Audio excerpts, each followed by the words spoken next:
जब लग गुरु मिले न सांचा, तब लग गुरु करो 10 पांचा। क्या गुरु बदल सकते हैं? क्या गुरु बदलने से पाप लगता है? अध्यात्म के इस मैदान में आखिर सही गुरु कौन है? गीता जी में वर्णित तत्वदर्शी संत कौन है? इन सभी प्रश्नों के उत्तर जानने के लिए अवश्य सुनिए जगत गुरु तत्वदर्शी संत रामपाल जी महाराज के मंगल प्रवचन। सतगुरुदेव की जय। बंदी छोड़ कबीर परमेश्वर जी की जय। बंदी छोड़ गरीबदास जी महाराज जी की जय। स्वामी रामदेवानंद जी गुरु महाराज जी की जय।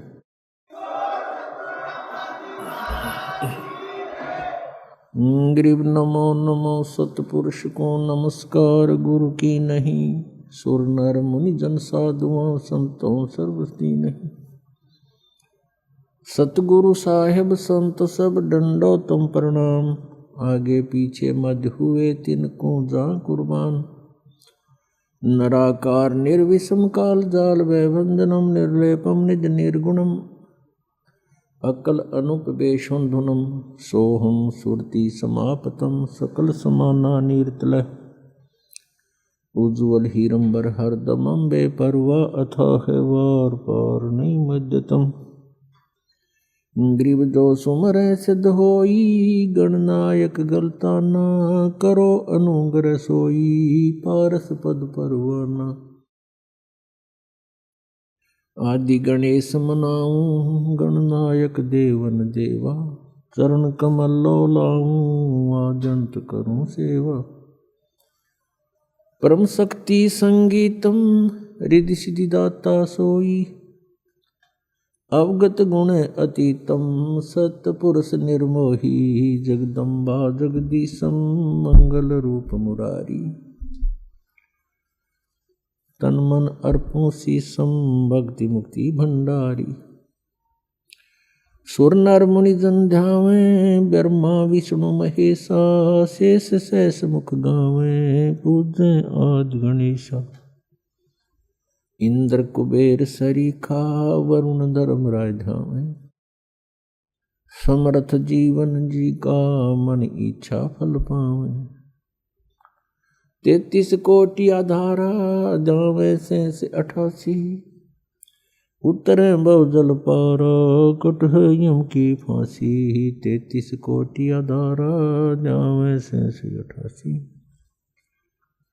उतरे बहु जल पारा, कट है यम की फांसी।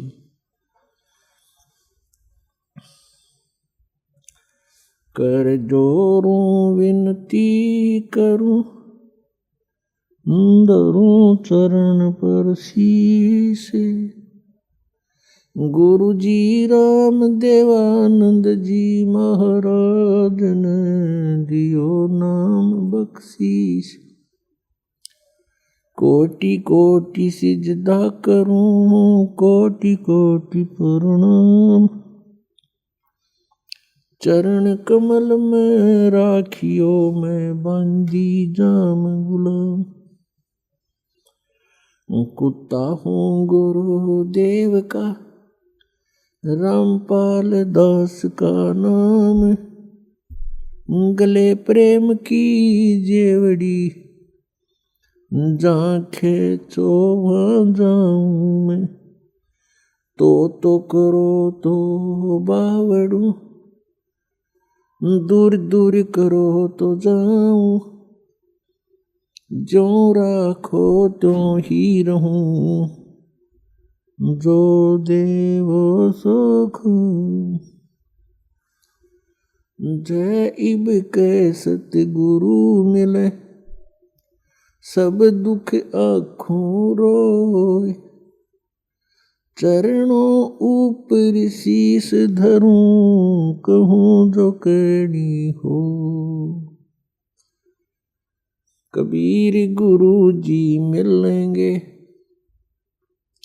पूछेंगे कुशलात। आदि अंत की सब कहूँ, अपने दिल की बात। गुरु जी तुम ना भूलियो, चाहे लाख लोग मिल जाएं, हमसे तुमको बहुत है, तुम जैसे हमको नाही, तुमरे विसारे क्या बने, मैं किसकी शरण में जाऊं। शिव बिरंच मुनि नारद, तिनके हृदय न समाऊं। अवगुण किए तो बहुत किए, करत न मानी और, बावे बंदा बख्श दियो, बावे गर्दन उतार। अवगुण मेरे बाप जी, बख्शो गरीब नवाज, जो मैं पूत कुपूत हूँ, बोहर पिता को लाज। मैं अपराधी जन्म का, नकसिक भरे विकार, तुम दाता दुख भंजना, मेरी करो संवार।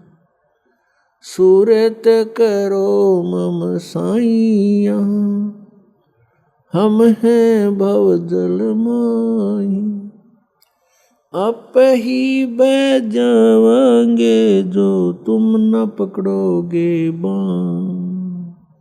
बंदी छोड़ दयाल जी, तुम तक हमारी दौड़े, जैसे काग जहाज को सुहजत और न ठोर। परम पिता परमात्मा पूर्ण ब्रह्म, सर्व सृष्टि रचनहार, कुल मालिक कबीर परमेश्वर जी हम सभी आत्माओं के पिता हैं। जितने भी यहाँ 21 ब्रह्मांड के अंदर आत्माएं हैं, ये सभी उस परमेश्वर कबीर जी की आत्माएं हैं। अब यहाँ हम काल के लोक में रह रहे हैं। इस काल के लोक में प्राणी सुखी नहीं हो सकता, और हम यहाँ सुख की खोज कर रहे हैं। जिसके पास धन नहीं है वो चाहता है कि मैं धनवान हो जाऊं, सुखी हो जाऊंगा। जिसके पास संतान नहीं है वो सोचता है मुझे संतान प्राप्ति हो जावे, मैं सुखी हो जाऊंगा। कोई रोगी है वो ये सोचता है मैं स्वस्थ हो जाऊं फिर मैं सुखी हो जाऊंगा। कोई धनवान है वो ये सोचता है कि सुख तो इन राजा लोगों को होगा, और राजा लोग सोचते हैं कि सुख तो स्वर्ग में होगा। स्वर्ग के देवता इंद्र राजा जो हैं वो सोचते हैं कि सुख तो ब्रह्मा विष्णु महेश को होगा, हमें सुख नहीं।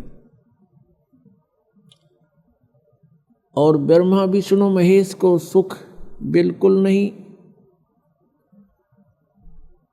उदाहरणार्थ जैसे भगवान श्री विष्णु जी के अवतार श्री रामचंद्र जी राजा दशरथ के घर जन्म लेकर के अयोध्या में प्रकट हुए। उनका फिर विवाह हुआ, विवाह होते ही वनवास हुआ। वनवास से उनकी धर्मपत्नी का अपहरण हुआ, फिर युद्ध हुआ, 12 वर्ष तक युद्ध हुआ। युद्ध तो 2-4 मिनट घंटे का बहुत हो जाता है। उसके पश्चात रावण का वध करके सीता जी को घर ले आए। कुछ ही दिनों के बाद, कुछ वर्षों के उपरांत किसी के व्यंग से सीता जी का परित्याग कर दिया, अपनी धर्मपत्नी का जो गर्भवती थी। स्वयं कहीं रहे, संतान कहीं रही। तो इससे सिद्ध है कि उस विष्णु जी को भी यहाँ सुख नाम की चीज नहीं। फिर वही विष्णु जी के अवतार श्री कृष्ण रूप में जेल में जन्म हुआ, मामा शत्रु हो गया, कभी जरासिंह, कभी शिशुपाल, कभी पूतना, कभी केसी आदि से उनको मरवाने का प्रयत्न जारी रहा। अंत में भगवान ने मथुरा को त्याग दिया, समुद्र में जाके एक टापू पर शरण ली, वहां एक द्वार की नगरी बना करके सारी सेना को वहां रख करके शेष जीवन वहां व्यतीत किया। उसके उपरांत अंत समय क्या हुआ, भगवान श्री कृष्ण जी का 56 करोड़ उनके वंशज हो गए थे। 56 करोड़ पोते पर पोते, पुत्र, रिश्तेदार, नाती, और वो भी श्री कृष्ण जी के सामने सब मृत्यु को प्राप्त हुए। आपसी युद्ध हो गया दुर्वासा जी के श्राप से, और श्री कृष्ण जी के सामने पूरा कुल नाश हो गया। क्या वो प्राणी सुखी हो सकता है जिसके आगे सारे मर जाएं? तो यहां परमात्मा कबीर परमेश्वर जी हमें याद दिलाते हैं, भजन करो उस रब का जो दाता है कुल सब का। भजन करो उस रब का जो दाता है कुल सब का। उस परमेश्वर की भक्ति करो जो सबका मालिक है, सबका दाता है। श्रीमद् भगवत गीता अध्याय नंबर 15 के श्लोक 1 से 4 में यह बताया गया है कि ऊपर को जड़ वाला, नीचे को तीनों गुण रूपी शाखा वाला, ये उल्टा लटका हुआ संसार रूपी वृक्ष है। ऊपर को मूल जो जड़े हैं वो तो समझो परम अक्षर ब्रह्म है, पूर्ण परमात्मा, वो सबका मालिक। और नीचे को तीनों गुण रूपी शाखा, रजगुण ब्रह्मा, सतगुण विष्णु, तमगुण शिव जी रूपी शाखाएं हैं। और जो संत इन उल्टे लटके हुए संसार रूपी वृक्ष के सभी विभागों को भिन्न भिन्न बताता है, स वेदवित, वो वेद के तात्पर्य को जानने वाला है, अर्थात वो तत्वदर्शी संत है। परमेश्वर स्वयं भूमिका करते हैं, सतलोक से चलकर यहाँ आते हैं। यहाँ के भगवान काल द्वारा फैलाया गया अज्ञान, उसका नाश करते हैं, अपने तत्व ज्ञान रूपी टॉर्च से उस अंधेरे को हटाते हैं। तत्व ज्ञान रूपी सूर्य का उदय करके अज्ञान रूप अंधकार को समाप्त करते हैं। वो उसमें यहाँ कुछ समय के लिए रहते हैं और अपनी अमृतवाणी को उच्चारण कर करके सुनाते हैं, जो बाद में लिपिबद्ध कर ली जाती है। परमेश्वर ने कहा था, अक्षर पुरुष एक पेड़ है, निरंजन वा की डार, और तीनों देवा शाखा हैं ये पात रूप संसार। जो हिस्सा जमीन से बाहर दिखाई देता है पेड़ का, वो तुरंत जमीन से बाहर जो मोटे वाला होता है उसको तना बोलते हैं। और जड़ें परोक्ष है, गुप्त है। तो मूल मालिक तो गुप्त है, परोक्ष है, उसका तो यहाँ के सदग्रंथों में जिक्र नहीं, वो तो स्वयं परमेश्वर ने आके बताई है अपनी महिमा। उस तने को समझो ये अक्षर पुरुष है, उसके तने के फिर मोटी डार होती है, उसको समझो सरपुरुष, सरपुरुष। और उस डार के फिर 3 शाखाएं हों, वो रजगुण ब्रह्मा, सतगुण विष्णु, तमगुण शिव जी जानो। श्रीमद् भगवत गीता अध्याय नंबर 4 के श्लोक नंबर 32 में कहा है कि जो श्लोक नंबर 25 से लेकर 31 तक जो भी साधनाओं का वर्णन किया गया है वो पर्याप्त नहीं है, लेकिन साधक अपनी अपनी साधनाओं को पाप नाशक ही मानते हैं। इस प्रकार की यज्ञों का विस्तार के साथ वर्णन है सच्चिदानंद घन ब्रह्म की वाणी में। ब्रह्मणे मुखे, यानी सच्चिदानंद घन ब्रह्म ने स्वयं आकर के अपने मुख कमल से वो तत्व ज्ञान बोला होता है, उसको परम अक्षर ब्रह्म की वाणी कहते हैं। उस वाणी में वो विस्तार के साथ कहे गए हैं। उनको जानने के बाद फिर पूर्ण रूप से कर्म बंधन से मुक्त प्राणी हो जाता है। गीता जी अध्याय नंबर 4 के श्लोक नंबर 34 में तुरंत कहा है कि उस तत्व ज्ञान को जो परमेश्वर ने स्वयं आकर बोला होता है, किसी तत्वदर्शी संतों के पास जाकर समझ उनको दंडवत प्रणाम करने से, कपट छोड़कर प्रसन्न करने से वो तत्वदर्शी संत तुझे उस परमात्म तत्व का ज्ञान कराएंगे। इससे एक बात तो ये सिद्ध होगी कि गीता ज्ञानदाता भी उस तत्व ज्ञान से अपरिचित है, इसलिए संतों के पास जाने को कह रहा है। अब यहाँ गीता जी अध्याय नंबर 15 के श्लोक नंबर 1 से 4 में परमेश्वर ने स्वयं अपनी महिमा का गुणगान किया है। अक्षर पुरुष एक पेड़ है, निरंजन वा की डार, सरपुरुष जिसको कहते हैं, सरपुरुष वा की डार, और तीनों देवा शाखा हैं ये पात रूप संसार। अब गीता जी अध्याय नंबर 15 के श्लोक 4 में कहा कि उस तत्व ज्ञान की प्राप्ति के उपरांत तत्व ज्ञान रूपी शस्त्र के द्वारा इस अज्ञान रूपी उलझी हुई गुत्थी को काटकर अर्थात समझकर उसके पश्चात परमेश्वर के उस परम पद की खोज करनी चाहिए, जहाँ जाने के बाद साधक फिर लौटकर कभी संसार में नहीं आते, अर्थात उनका जन्म मृत्यु सदा के लिए समाप्त हो जाता है। और जिस परमेश्वर ने सर्व ब्रह्मांडों की रचना की है उसी की भक्ति करनी चाहिए, अन्य की नहीं। गीता ज्ञानदाता यहाँ अपनी भक्ति को भी न करने की सलाह दे रहा है। क्यों दे रहा है? क्योंकि गीता जी अध्याय नंबर 4 के श्लोक नंबर 5 तथा 9 में, गीता अध्याय नंबर 2 श्लोक 12 में, गीता अध्याय नंबर 10 श्लोक 2 में ये स्वयं कहता, अर्जुन तेरे और मेरे बहुत जन्म हो चुके हैं, तू नहीं जानता मैं जानता हूं। इससे सिद्ध है कि गीता ज्ञानदाता की भी जन्म मृत्यु होती है। ये पूर्ण मोक्ष नहीं होता, ना इसकी साधना से पूर्ण मोक्ष हो सकता, और ये भी नाशवान है।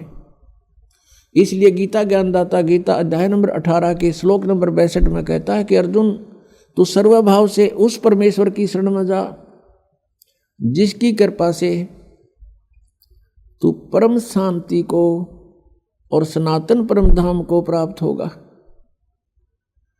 जब तक प्राणी जन्म और मृत्यु के अंदर है इसको शांति नहीं हो सकती, चाहे ब्रह्मा की पदवी पा ले, चाहे विष्णु की पदवी प्राप्त कर ले, चाहे शिव की पदवी प्राप्त कर ले, या छोटे मोटे राजाओं का तो अब कोई अस्तित्व नहीं है, जबकि ब्रह्मा विष्णु महेश तक की पदवी पर प्राणी सुखी नहीं है। इसलिए गीता जी अध्याय नंबर 7 के श्लोक नंबर 18 में गीता ज्ञानदाता कहता है कि जितने भी भक्त हैं, साधक हैं, जिन्होंने वेदों को जाना समझा और तत्वदर्शी संत ना मिलने से अपने आप निष्कर्ष निकाल लिया, ओम नाम को मोक्षदायक मान लिया और ब्रह्म को सुप्रीम पावर मान लिया, सुप्रीम गॉड मान लिया।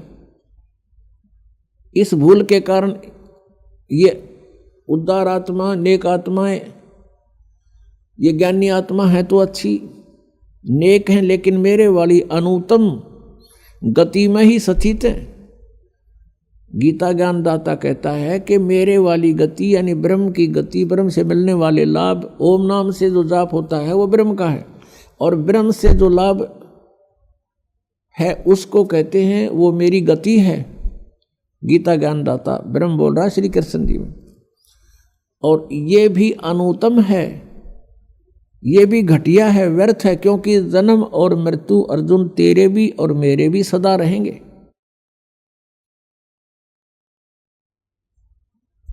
अपनात्माओं, श्रीमद् भगवत गीता अध्याय नंबर 15 के श्लोक नंबर 16 और 17 में ये 3 पुरुष बताए, 3 प्रभु।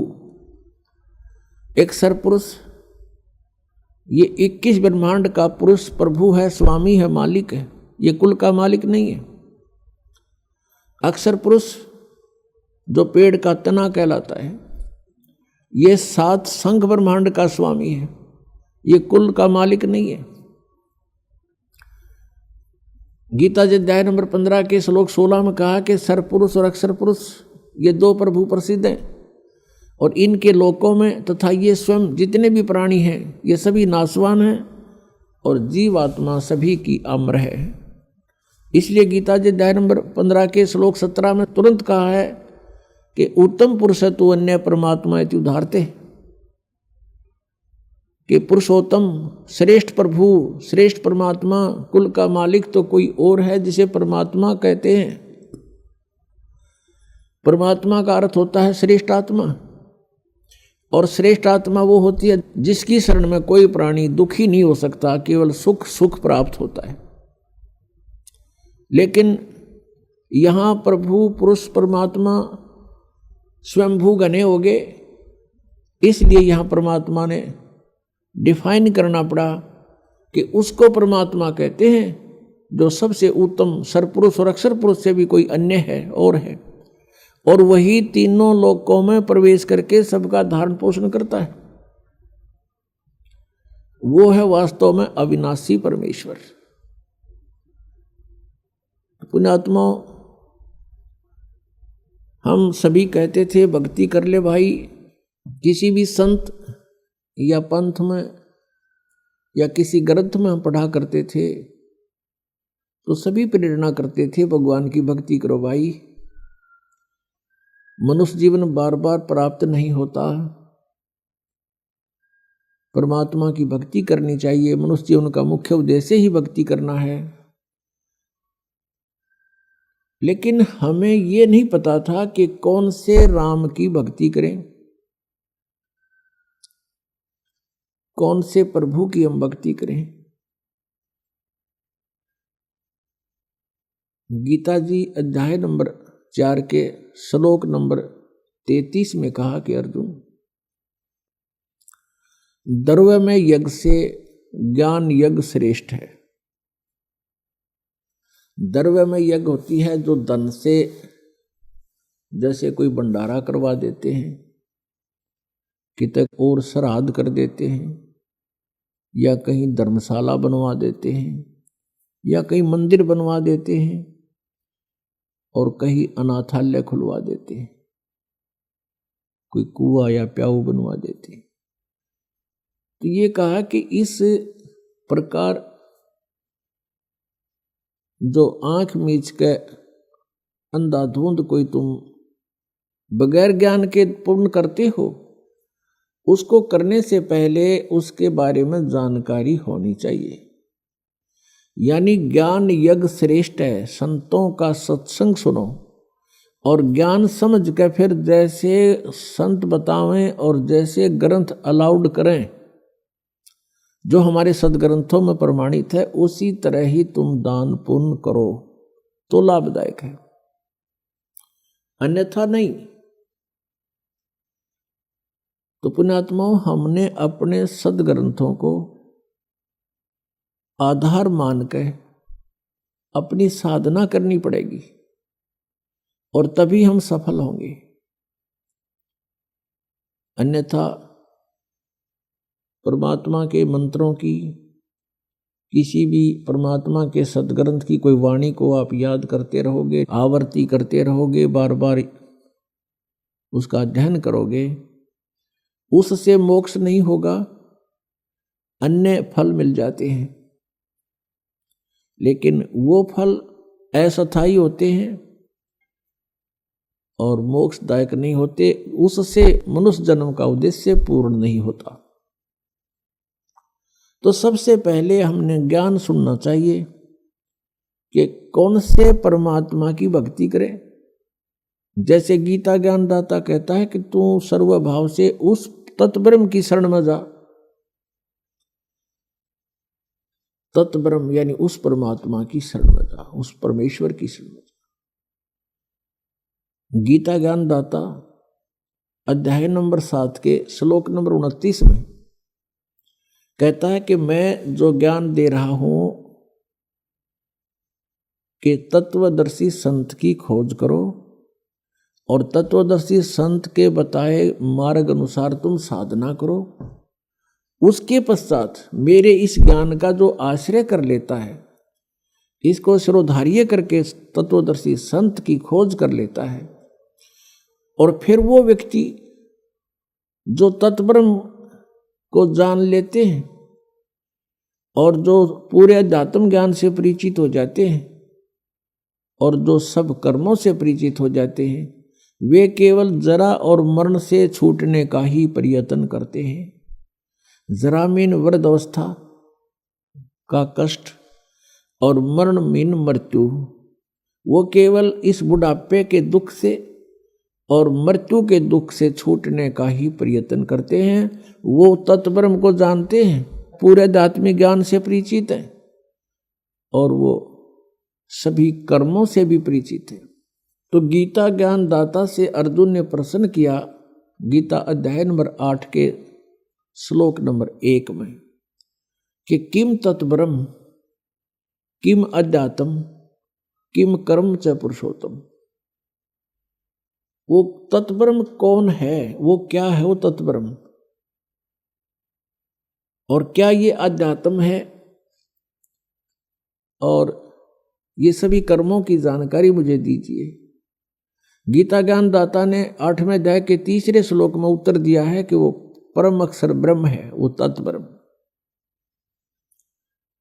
जैसा अभी आपने आदरणीय गरीबदास साहिब जी की वाणी सुनी, भजन करो उस रब का जो दाता है कुल सब का। भजन करो उस रब का जो दाता है कुल सब का। जो सबका मालिक है, सबका दाता है, उसकी भक्ति करो, उसका भजन करो। गीता जी अध्याय नंबर 15 के श्लोक नंबर 16 और 17 में ये 3 पुरुष बताए। सरपुरुष, अक्षर पुरुष, ये तो नासवान बताए हैं। इनके अंतर्गत जितने प्राणी हैं वो भी जन्म और मृत्यु के कष्ट से पीड़ित हैं।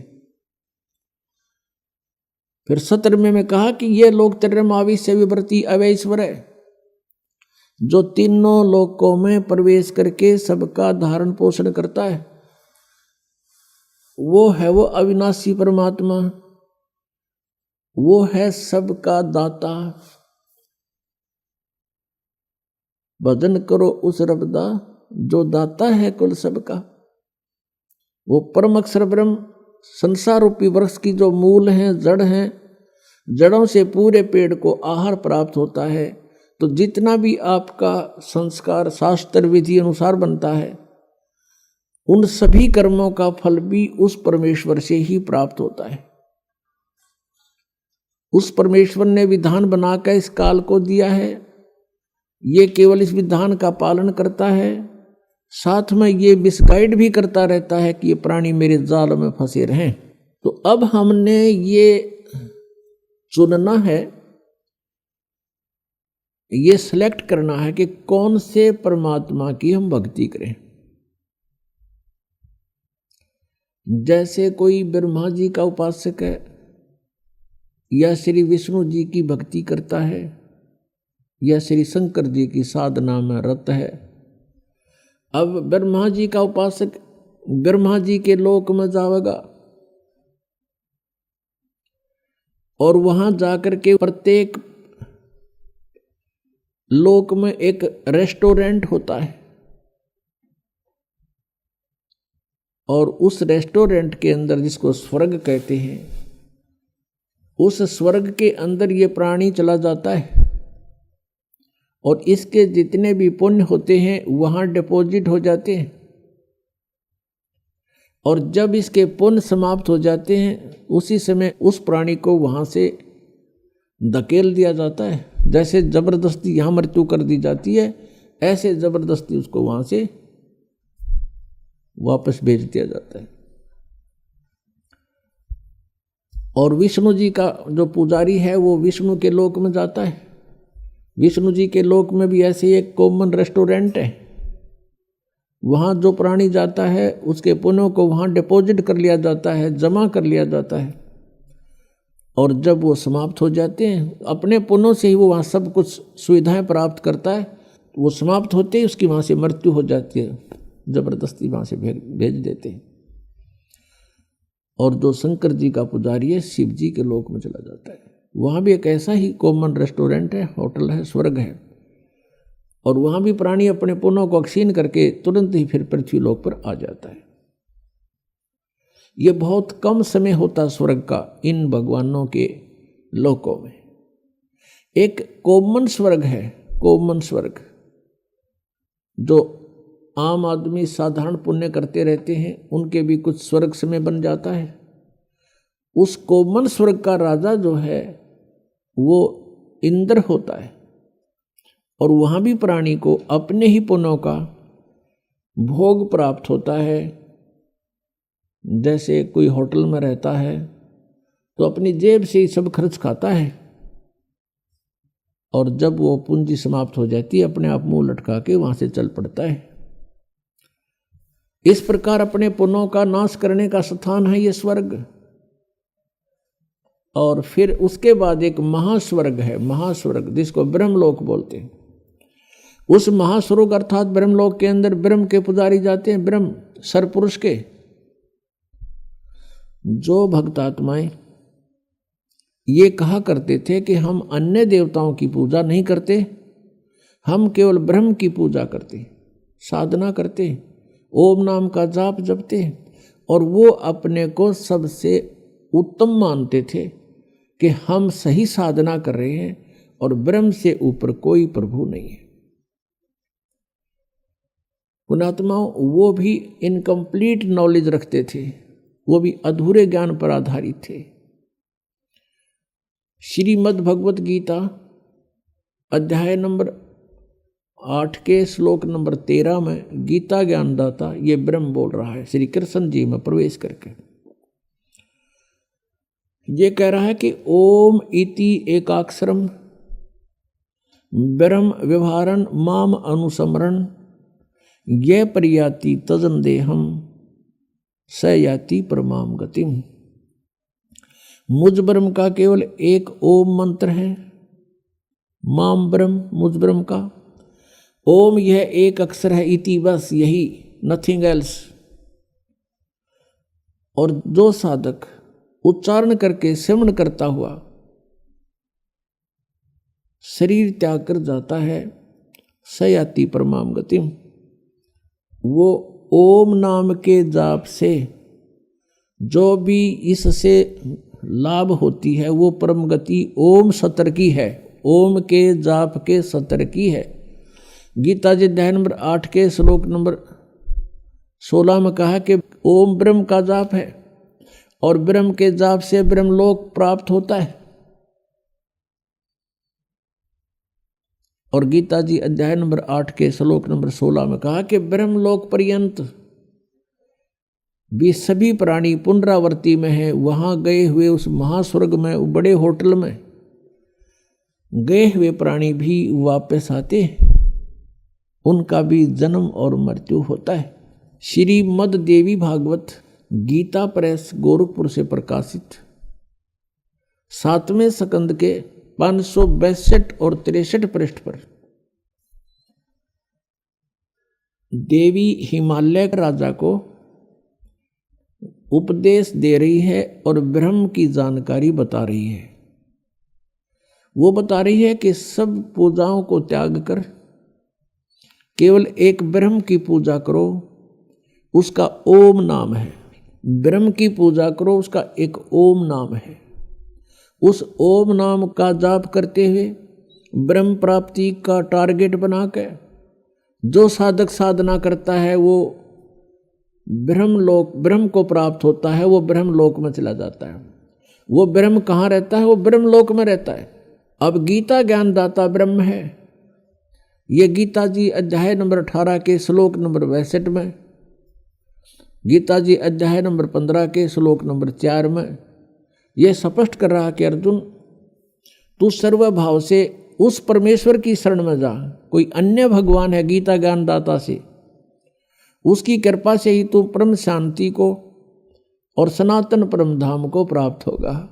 और गीता जी अध्याय नंबर 15 के श्लोक नंबर 4 में कहा कि जब तत्वदर्शी संत मिल जावे उसके पश्चात परमेश्वर के उस परम पद की खोज करनी चाहिए जहां जाने के बाद साधक फिर लौटकर संसार में नहीं आते। और जिस परमेश्वर ने सब ब्रह्मांडों की रचना की है उसी की भक्ति करो, उसी की शरण में रहो, और की नहीं। गीता ज्ञानदाता अपनी सतिथि बता ही रहा है कि अर्जुन तेरे और मेरे बहुत जन्म हो चुके हैं, तू नहीं जानता मैं जानता हूं। इससे सिद्ध हो गया कि गीता ज्ञानदाता जो सरपुरुष है, जिसको ब्रह्म भी कहते हैं, इस ब्रह्म के साधक भी जन्म और मृत्यु के ही जाल में, इस कर्म में फंसे रहते हैं। और जब तक प्राणी जन्म और मृत्यु के क्रम में है, वो सुखी नहीं हो सकता, उसको परम शांति नहीं हो सकती। इसलिए गीता जी अध्याय नंबर 18 के श्लोक नंबर 62 में कहा है कि अर्जुन तू सर्वभाव से उस परमेश्वर की शरण में जा, उसकी कृपा से ही तू परम शांति को और सनातन परम धाम को प्राप्त होगा। और गीता जी अध्याय नंबर 15 के श्लोक नंबर 4 में स्पष्ट कर दिया कि उस परमेश्वर के उस परम पद की खोज करनी चाहिए, जहां जाने के बाद साधक फिर लौटकर कभी संसार में नहीं आती। तो ये है वो पूर्ण मोक्ष। तो ये जो ब्रह्म तक की साधना करके अपने आप को ये समझते थे कि हम बहुत अच्छी उपलब्धि कर रहे हैं, ये भी जन्म और मृत्यु के इस चक्कर में पूर्ण रूप से फंसे हुए।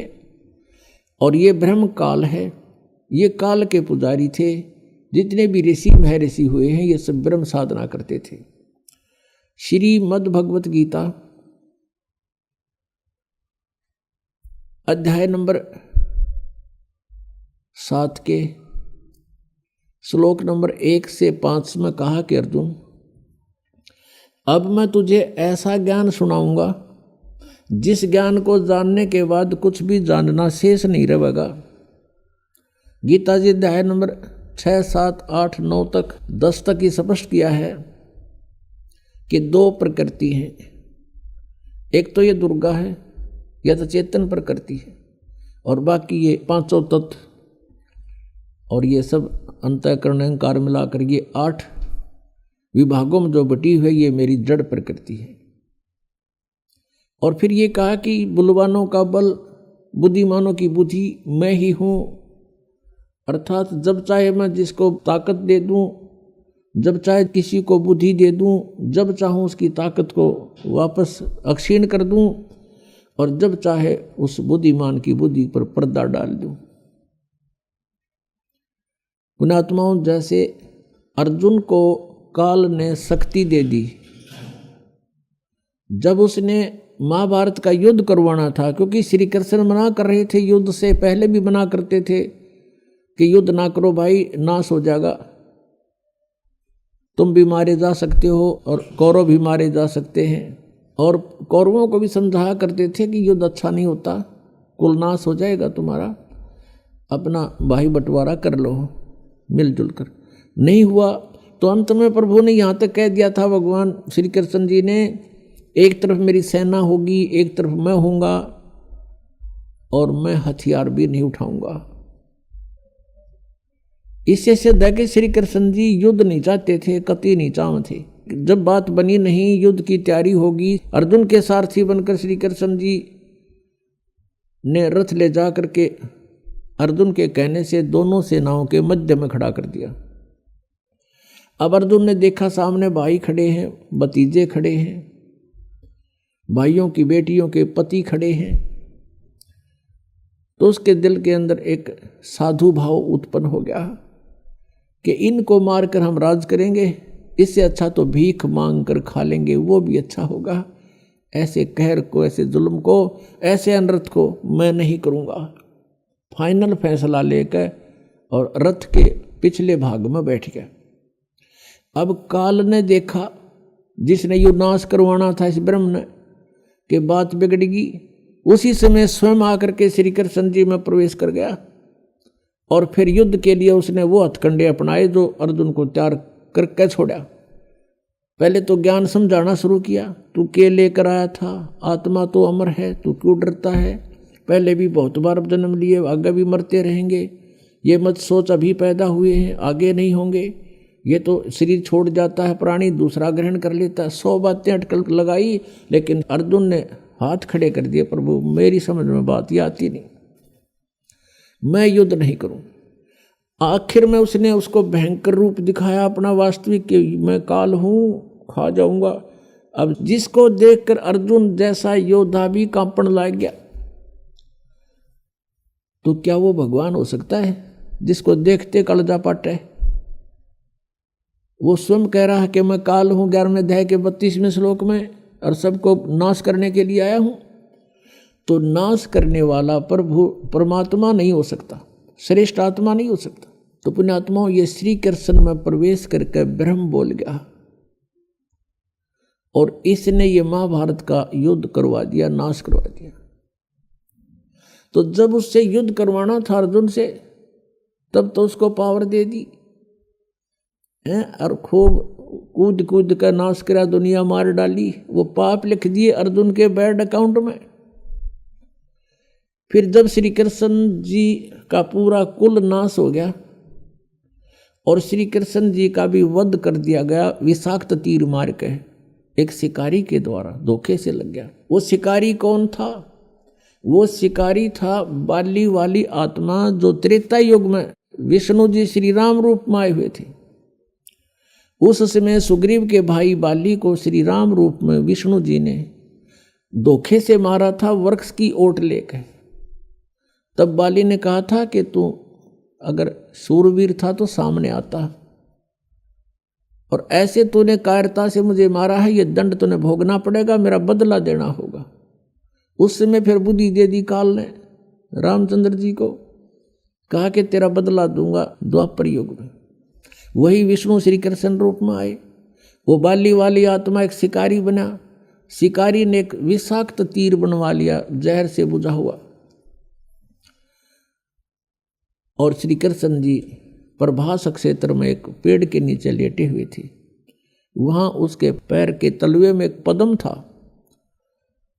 उस पद्म की बहुत चमक होती है, जैसे दिन के समय में 100 वाट का बल्ब जग रहा हो और उसकी टिमटिमाती सी रोशनी चमक दिखाई देती है। ऐसे वृक्ष के झुरमटों के बीच से उस शिकारी ने देखा कि कोई मृग बैठा है, लगता है उसकी आंखें चस रही है, और वो थे भगवान श्री कृष्ण जी के पैर में लगा हुआ पद्म।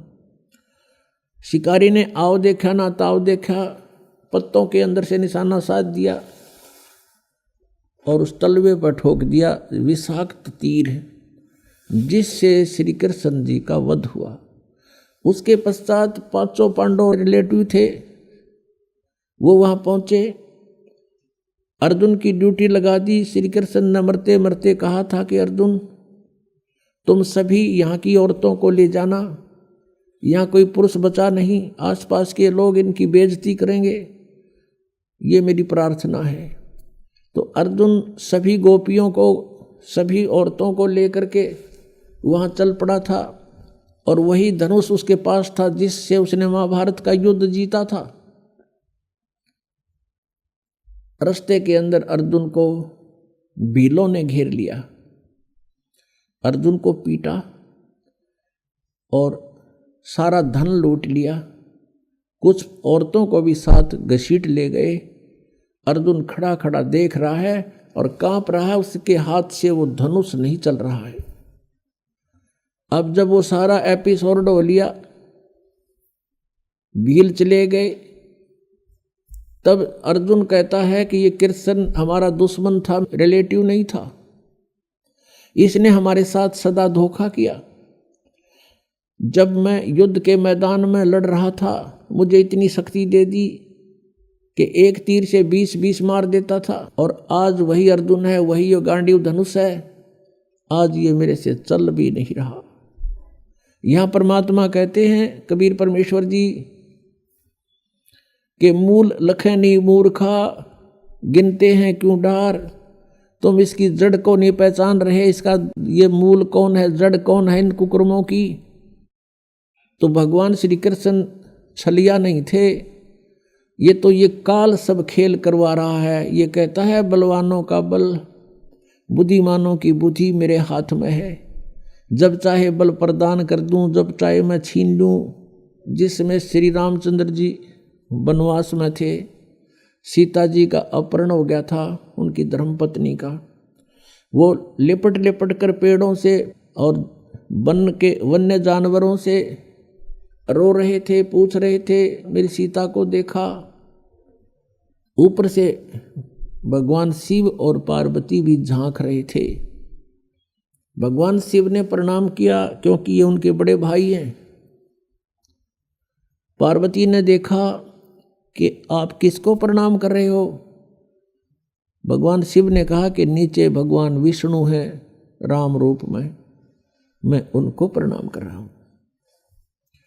पार्वती कहने लगी भगवान होकर रोए, मैं तो नहीं मानती ये विष्णु जी हो सकते हैं, मैं इसकी परीक्षा लूंगी। भगवान शिव ने कहा कि तू परीक्षा मत लेना और सीता रूप मत बनाना, मेरे काम की नहीं रहेगी तू। उस समय तो पार्वती जी ने कहा कि ठीक है, मैं नहीं परीक्षा लूंगी। जब भगवान शिव जी इधर उधर गए सैर सपट्टे को, पीछे से सीता रूप बनाया, श्री रामचंद्र जी के सामने खड़ी होगी। अब रामचंद्र जी ने उस समय पार्वती जी को पहचान लिया, क्योंकि काल ने उसकी बुद्धि ऑन कर दी और पहले ऑफ कर दी। अपनी पत्नी का तो न्यों पता ना, वह ले गया कौन उठा के, और फिर वो ज्योतिषी हो गया, भविष्य का वक्ता हो गया। एकदम पहचान लिया कि तू तो पार्वती है। ये दक्ष पुत्री यहाँ कैसे आ गई, भगवान शिव को क्यों छोड़ आई। वो शर्मिंदा हुई, आके भगवान शिव से कहा कि सचमुच वो तो सचमुच विष्णु जी हैं, आप ठीक प्रणाम कर रहे थे। तो शिव जी बोला कर दिया काम, ले ली परीक्षा। हंसने लगी, नीचा मुंह कर लिया। तो उस दिन से उसने भगवान शिव ने कहा कि तू आज मेरे काम की नहीं रही, क्योंकि तूने मेरी माँ का रूप बना लिया। बड़े भाई की पत्नी माता के तुल्य होती है, कि तूने मेरी माँ का रूप बना लिया, मेरे काम की पत्नी रूप में नहीं रही। तो पुण्यात्मा युग काल के इसे बखेड़े हैं। अब उस पार्वती ने सोचा कि यो पक्का है जद का। अब यो मुंह तो बोला नहीं, बोलना बंद कर दिया। कई दिन तो रही उसके साथ, फिर वो बात ही नहीं कर रहा, मुंह फेर कर बैठ जाता है। पार्वती ने सोचा यो तो नरक हो गया, घर नहीं रहा। तो बेटी को फिर कुछ दिखाई नहीं देता, अपना पीहर दिखाई देता है माय का। उन्होंने सोचा अपने माँ के चलती हूँ, कुछ दिन इसकी बुद्धि ठिकाना आ जाएगी। अब वो आ गई राजा दक्ष के घर पे, अपने पिता के घर पे। उधर से राजा दक्ष के घर पर एक यज्ञ चल रहा था, धार्मिक अनुष्ठान हो रहा था। और धार्मिक अनुष्ठान में ये नियम था उनका, ब्राह्मणों का बनाया हुआ, ऋषियों का। जब कोई राजा या कोई अनुष्ठान करवाता है तो सभी बेटियों को, रिश्तेदारों को अवश्य आमंत्रित किया जाता है। तो राजा दक्ष ने अपने सभी दामादों को आमंत्रित किया हुआ था, लेकिन शिव को और पार्वती यानी उस शक्ति को नहीं आमंत्रित किया था, अपनी पुत्री को। कारण क्या था कि भगवान शिव के साथ उसने, गिरिजा ने अपनी मर्जी से विवाह किया था। राजा दक्ष इस विवाह के पक्ष में नहीं था। बहुत विरोध भी करने के बाद इस गिरिजा ने भगवान शिव से विवाह करके चली गई थी। इससे अक्षुब्ध होने के कारण पार्वती को और शिव को नहीं बुलाया था। तो पार्वती ने घर पे देखा कि सभी बहन आई हुई हैं और उनके पति भी आए हुए हैं, उनका उचित आसन दे रखा है, सबका प्रतिदिन का भाग भी उनको समर्पित कर रखा है। जैसे पंडित, आपने देखा होगा ना, पंडितों का सांग न्यारा होता है। जैसे विवाह कराते हैं, फेरे कराते हैं, कहेंगे करके दो सुबह सुबह दर दे 11 रुपये, फिर सुबह सुबह 21 वहाँ रख दे, 22 उसको दे दे, 5 उसके हाथ में दे दे, फलाने का तिलक कर दे, ये न्यू रखा करें। तो ऐसे ही वहां कर रखा था कि प्रतिदिन जितने भी वो दामाद आए हुए थे सबको जो हिस्सा होता था 500 रुपये इनको दे दो, वहां रखे जाते थे उनके सामने। तो ऐसा किया जा रहा था। भगवान शिव का कहीं आसन भी नहीं था, और जो बहनों के बटेऊ यानी पति नहीं आए हुए थे पार्वती की बहनों के, उनका आसन लगा रखा था, उनका हिस्सा फिर भी वहां रखा जा रहा था, उनका स्थान निर्धारित अलग से किया हुआ था। शिव का वो भी नहीं था। तो पार्वती अपनी मां के पास गई। अब बेटी का मां के ऊपर जोर चला करे, अपनी मां से जाकर कहा कि मां, तुमने सभी मेरी बहनों को बुला लिया और उनके पति भी आए हुए हैं, लेकिन आपने अपने दामाद को नहीं बुलाया, ना हमें आमंत्रित किया। तो मां ने कहा, बेटी मैंने तो तेरे पिताजी से बहुत कहा, लेकिन ये अपनी जिद पर अड़ा हुआ है और गलती बेटी तेरी भी है। तूने अपने पिता की आज्ञा का उल्लंघन करके विवाह किया है जिससे वो अशुभ है। ना तो मेरी वो मानता और ना मेरी तू मानती, मेरे आगे जिक्र मत। अब पार्वती को बड़ा दुख हुआ। फिर वो अपने पिता के पास गई और पिता से प्रणाम करके कहा कि पिताजी, आपने अपने दामाद को आमंत्रित क्यों नहीं किया और सभी को कर रखा है। राजा दक्ष ने कहा कि तेरे को किसने बुलाया है, तू आई क्यों यहाँ पर, बिना बुलाए नहीं आना चाहिए था तुझे, तूने अपनी मर्जी से ये सारा काम किया है, मैं उसके दर्शन भी नहीं करना चाहता। ऐसे पागल के जिसके गले में सांप पड़े हो, मैंने अपनी बेइज्जती करवानी है यहाँ अपने समाज में, और तो भी मत आना, यहाँ से निकल जा वापस। अब इस बात से वो बहुत दुखी होगी। कौन? वो पार्वती। उसने देख लिया कि ना शिव जी वहाँ मेरा ठिकाना रहा, यहाँ पिताजी ने धिक्कार दिया मुझे, तो अब और कोई विकल्प नहीं रहा।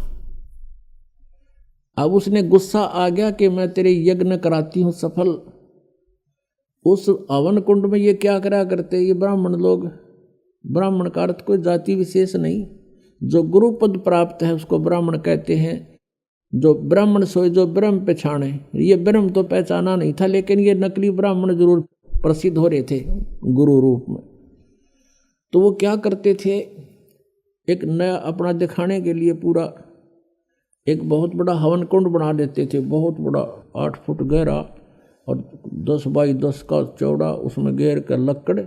राजा का घी कौन सा करते डालना था, भर कड़छर कटोरे भर घेरों, स्वाहा स्वाहा, वो बक्कड़ पाट रहा पूरा, डीक बड़ा उसमें। वह पार्वती उस कुंड में, हवन कुंड में कूद गई और जलगी सारी। तत्परता से उसको निकाल अवश्य लिया, लेकिन वो उसका अस्थि पंजर शेष था, सब मांस और वो चाम जल चुका था, केवल हाड शेष थे। इस बात का पता चला भगवान शिव ने। अब वहां से चला अपनी सेना लेकर, ताकि दक्ष न मैं करूंगा सीधा। अब इस बात का पता चल गया दक्ष को कि भगवान शिव चल पड़े अपनी पूरी गणों को लेकर के। उधर से जो आए हुए थे अतिथि, उनमें ब्रह्मा जी और विष्णु जी भी उपस्थित थे। अब जब उनको न्यू पता चला कि शिव जी आ रहे हैं पूरी सेना के साथ, तो भगवान विष्णु भी खिसकन लगे और ब्रह्मा जी भी खिसकन लगे। ब्रह्मा जी तक खिसके गए, कंते कंते भी चले गए, भैया कौन मेरे सिर फुड़वा के। दक्ष ने भगवान विष्णु से हाथ जोड़कर कहा, आपको मैंने संरक्षक रूप में बुला रखा था, मेरी यज्ञ संपूर्ण हो तब तक आपको आमंत्रित था, आप मेरी रक्षा के लिए आए थे, आप भी जा रहे हो। विष्णु जी ने मना किया कि नहीं, मैं जा रहा हूं, नहीं रुक पाऊंगा। ज्यादा कहने से विष्णु जी रुक गए। उधर से शिव जी ने अपना एक गन तैयार किया अपनी जटा से, अपने मंत्र सिद्धि से, और उसको भेज दिया भैरव को कि जा तू उनके साथ युद्ध कर, मैं आ रहा हूँ पीछे पीछे, पहले तू संभार उन्हें। भगवान विष्णु का और उसका युद्ध हुआ, विष्णु जी युद्ध में पराजित होकर के भाग गए छोड़कर में। उधर से भगवान शिव आ गया। शिव जी ने राजा दक्ष की नाड़ काट दी, गर्दन काट दी। ये तो लंबी कहानी है। फिर और वो कहते हाथ पांव जोड़े, उसने रहम आ गया, एक बकरे की गर्दन उसका दक्ष का ला दी, बकरे का मुंह कर दिया ऊपर तक। अब जब तक इनके श्वास हैं तो ये भगवान उनको एज इतना लाभ दे सकते। फिर क्या देखा, अब पार्वती को वहां जला हुआ देखा। भगवान शिव में मोह का सागर उमड़ गया। जब तक मुंह फेर कर सोया था और अब उस जड़े हुए कंकाल को सीने से लगा लिया उठा के, और पार्वती पार्वती पार्वती पागल सा होकर न घूमो जंगला में गए, नाना ने दौड़ा। कहते 10,000 वर्ष तक ऐसे भटकता रहा और उस अस्थि पिंजर को साथ सीने से लगा रहा पार्वती जान के। कहते हैं फिर भगवान ने देखा कि ये तो बिल्कुल मोह के अंदर पागल हो चुका है। कहते हैं सुदर्शन चक्र से उस अस्थि पिंजर के यानी पार्वती वाले उस बॉडी के हड्डों को सुदर्शन चक्र से छिन्न भिन्न कर दिया। कहते हैं जहां आंख पड़ी वहां नैना देवी, जहां धड़ गिरा वहां वैष्णो देवी, जीभ गिरी वहां ज्वाला देवी के मंदिरों की स्थापना होगी। अपुणात्माओं ये जैसे वैष्णो देवी का मंदिर, ज्वाला जी का मंदिर और जैसे नैना देवी का मंदिर, ये जो मंदिर होते हैं ये यादगार होती हैं। ये यादगार बनाई गई थी कि जो इतिहास है पुराणों में, आने वाले समय में कोई इनको झूठा ना कह दे, इसलिए वो यादगार बनाई गई थी, छोटी छोटी मंडी सी। और वहाँ पर पुजारी बैठा दिए गए थे, आसपास के लोगों के द्वारा एक पैसा इकट्ठा करके उनको वहाँ एक नौकरी के तौर पर छोड़ दिया था कि तुम आने वालों को यहाँ कोई दर्शनार्थ आवत इतिहास बताना कि ये मंदिर ऐसे बना है। बस इतना काम था उस पुजारी का। फिर समय बदलता चला गया, उसको किसी ने पैसे देने बंद कर दिए तो उसने फिर वहाँ चढ़वाना शुरू कर दिया कि अभी आए हो तो दान भी करो। ऐसे फिर पीढ़ी दर पीढ़ी चल करके तो वहाँ इस प्रकार दक्षिणा का भी एक रिवाज बन गया। वास्तव में ये सिर्फ इतना ही काम है कि ये यहाँ ऐसी घटनाएं घटी थी जैसे, तो पुण्यात्माओं आगे चलते हैं, इसी कथा को पूरा करते हैं। अब प्रसंग चल रहा है कि भजन करो उस रबदा जो दाता है कुल सबका। जैसे हम श्री ब्रह्मा जी, श्री विष्णु जी, श्री शिव जी की पूजाएं करते हैं तो इन भगवानों की सतिथि इस ज्ञान से पता चलेगा। अब क्या होता है कि जब भगवान शिव ने देखा कि अस्थि पिंजर भी नहीं रहा तेरे पास, फिर उसका मोह भंग हो गया। मोह भंग हुआ तो उसने जो सोचा कि ये हालत मेरी किस कारण से हुई। उसने अपनी सूझबूझ से ये ढूंढा, इसका कारण खोजा कि भी मैंने विवाह करवाया और पत्नी पर विश्वास किया, मेरी पत्नी ने मेरे से विश्वासघात किया, मेरे से पीछे से जाकर के एक परपुरुष से इसने बात की और अन्य रूप धारण कर लिया। ये कुछ भी कर सकती थी, जिस कारण से वो अक्षुब्ध हो गया और उससे बात करनी बंद कर दी कि मैं तेरे ऊपर बहुत विश्वास करता था, तू भी विश्वासघातन निकली, तो मैं किस पे विश्वास करूं। इस निष्कर्ष से भगवान शिव ने सोचा कि मैंने विवाह करवाया तो पत्नी में मोह हुआ और पत्नी बेवफा निकली। अब ऐसा यत्न करूं कि मेरे अंदर ये काम वासना समाप्त हो जाए, जिस कारण से मुझे विवाह की आवश्यकता पड़ी।